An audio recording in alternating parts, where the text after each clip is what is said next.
Kearifan lokal suatu wilayah serta negara menjadi hal penting untuk dijaga. Bahkan untuk menjaga kelestariannya, beragam upaya dilakukan, seperti upaya yang dilakukan Peru dan Indonesia. Ia menyebutkan warisan alam dan budaya serta keanekaragamannya menjadi hal penting bagi sebuah negara.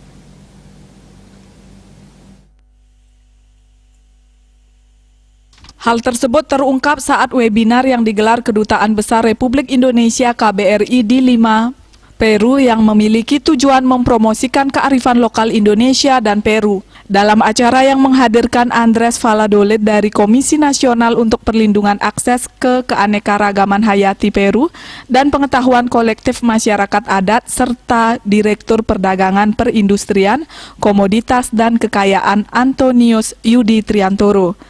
Andrés Valladolid mengungkapkan pentingnya melestarikan warisan alam dan budaya yang dimiliki sebuah negara. Di Peru jelas Andrés keanekaragaman hayati dan pengetahuan tradisional dianggap sangat penting dan dihargai sehingga dilindungi secara sistematis. Menurut Andrés, permohonan dan pemberian hak paten sudah seharusnya dilakukan dengan sederhana, tapi tetap mengutamakan ketelitian agar kekayaan sumber daya hayati dan kearifan lokal yang ada tercatat dengan lengkap. Bahkan Komisi Nasional Anti Biopirasi Peru yang juga telah bekerja untuk mengidentifikasi dan melacak permohonan paten yang diajukan atau diberikan di luar negeri yang terkait dengan sumber daya hayati atau kearifan lokal Peru. Antonius Yudi Triantoro kemudian memaparkan hal serupa dari sudut pandang Indonesia. Antonius juga memaparkan tentang pentingnya pendataan.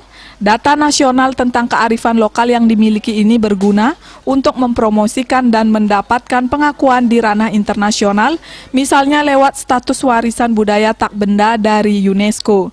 Meski begitu, ia menyebutkan mempromosikan budaya lokal kepada masyarakat dunia juga perlu diiringi dengan penumbuhan kesadaran dan pengetahuan tentang bedanya menghargai dan mengapresiasi. Bisnis Bali melaporkan.